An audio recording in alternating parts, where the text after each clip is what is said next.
আজকে বানাচ্ছি tasty tasty পনির role. আজকে খুব রোল খেতে ইচ্ছা করছিল আর দেখলাম ফ্রিজে পনির আছে, তাই বানিয়ে ফেললাম চটজলদি এই স্ন্যাক্স। যারা এগ রোল খেতে পছন্দ করে না তাদের জন্য একদম পারফেক্ট। তো চলো কি করে বানালাম সেটাই তোমাদের বলি। প্রথমে কড়াইয়ে তেল গরম করে আদা রসুন পেস্ট, ক্যাপসিকাম কুচি, গাজর কুচি, পেঁয়াজ কুচি, টমেটো কুচি সব সবজিগুলো দিয়ে নাড়িয়ে ভাজা ভাজা হলে জিরে গুঁড়ো, ধনে গুঁড়ো, নুন, পিস পিস করে কেটে রাখা পনির, কাঁচা লঙ্কা কুচি, টক দই দিয়ে নাড়াচাড়া করে হলুদ গুঁড়ো, গোলমরিচ গুঁড়ো দিয়ে ভাজা হয়ে গেলে শেষে গরম মশলা গুঁড়ো আর টমেটো সস, সোয়া সস দিয়ে মিশিয়ে দিলে তৈরি পনির রোলের পুর। এবার ময়দাটা মেখে নেব। নুন, চিনি, সাদা তেল আর জল দিয়ে ভালো করে ময়দাটা মেখে নিয়েছি। ময়দা থেকে লেচি করে বেলে নিয়ে তাওয়ায় অল্প তেল দিয়ে পনির রোলের পরোটাগুলো এইভাবে ভেজে নিয়েছি।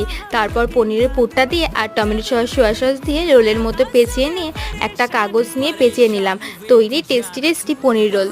সত্যি বলছি, এত টেস্ট হবে কখনো ভাব